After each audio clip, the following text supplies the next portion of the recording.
Welcome to my at-home Rise session. Today we're outside in the garden and looking at how you can do gardening activities with your non-speaking, autistic and PMLD children at home. Our at-home Rise sessions are flexible and low resource to accommodate all budgets. Although these are aimed for home sessions, there is no reason why these sessions cannot be implemented in the classroom. So let's get started. Step 1, regulation and reconnection. I haven't got anything here that I would typically use for regulation and reconnection, but here are some ideas of things you can do in your garden outside with your child to support regulation and reconnection. You could take your shoes and socks off and walk around barefoot in the garden. You could lay on the grass and look up at the sky if it's not too bright and watch the clouds. You could bring beanbags outside or large cushions, be outside in nature. If you have a swing set or a swinging chair, you could use that to support regulation, or things like bouncing on a gym ball or on a trampette. All these activities can help support regulation. However, you know your child best and you know what will help calm and regulate them. I'd suggest you as the adult being very present, being in the moment with your child, lying down with them on the floor, taking your shoes and socks off, feeling grounded, and you don't need any resources, just yourself.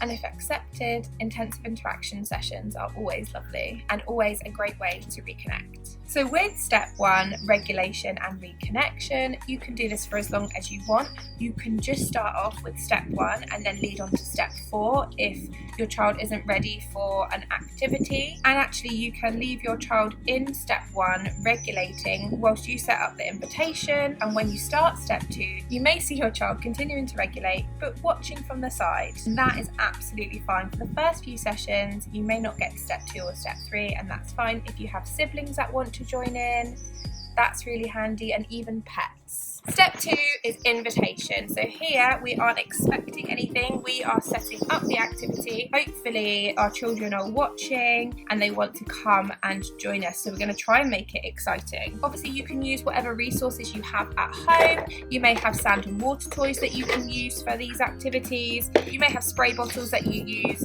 You may have some old pots. You also may have some lovely new soil. However, I don't have that. I've got an old pot full of soil that we are going to use for today's activity, because with our at-home Rise sessions we're really considering low budget costs and what we already have in the home that we can get your children engaged with. And this is a good activity because around springtime is a great time to start planting. However, we can reuse some soil. This is how you can create a job you need to do into an activity with your children at home. This is step 2 of my Rise session. I have a garden tuff tray. Just be flexible with whatever you have got in your home. So we're going to start off pouring the soil. This part is the invitation.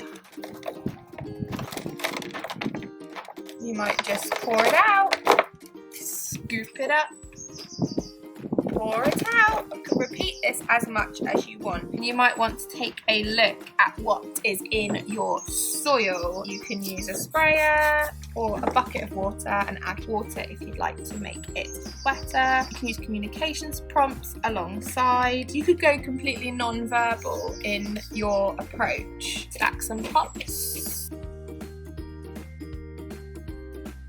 This is step 3 of my at-home Rise session. So you might be here filling up pots with your hands, using a spade to fill up the pots. You can use core language or you can use some phrases.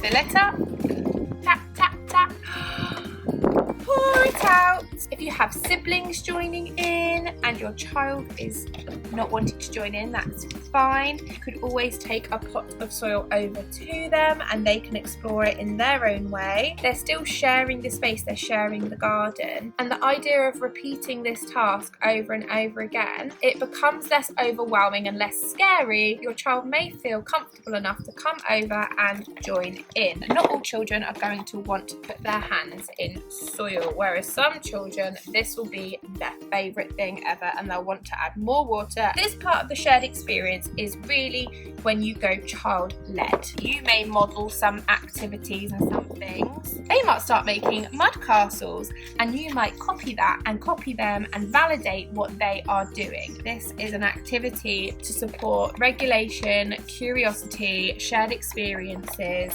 and communication. This may be session 6 of you doing the same thing, and you might feel that you can get out some seeds, start planting some seeds with your children, and then you've also then got something to look after together. So you may all of a sudden find some worms or ants or spiders, and this is a great time to use communication boards or viewfinders to have a little look at what you can find. So we've come to the end of our session. As tempting as it is to leave this tray here, a really important step of Rise is E, the ending, step 4. So it's time to tidy up. To do this, everyone is involved. Transitions and things ending can be extremely difficult, especially for our autistic learners. That's why we want to try and make the ending fun when we're finishing. You can use the skills that we've been learning to pack up and pour it out, scoop it up,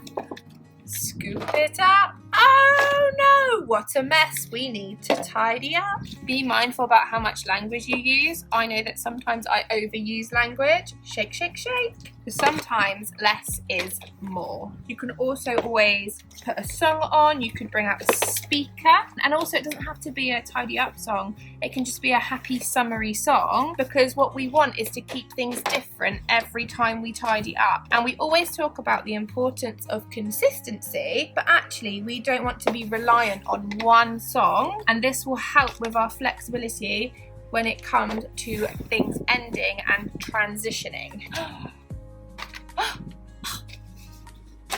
And play around with the sizes. And when you have tidied up, you could go straight into another Rise session. When it's all clean and tidy, you could go inside. My favourite thing to do personally is go straight into step 1, regulate and reconnect. And that is the end of my at-home Rise session. You can check out our Instagram page, TikTok, and we have a private Facebook group called Rise Therapy Ideas. We also have some pre-recorded training online which is available. Check out the captions on how you can find out more.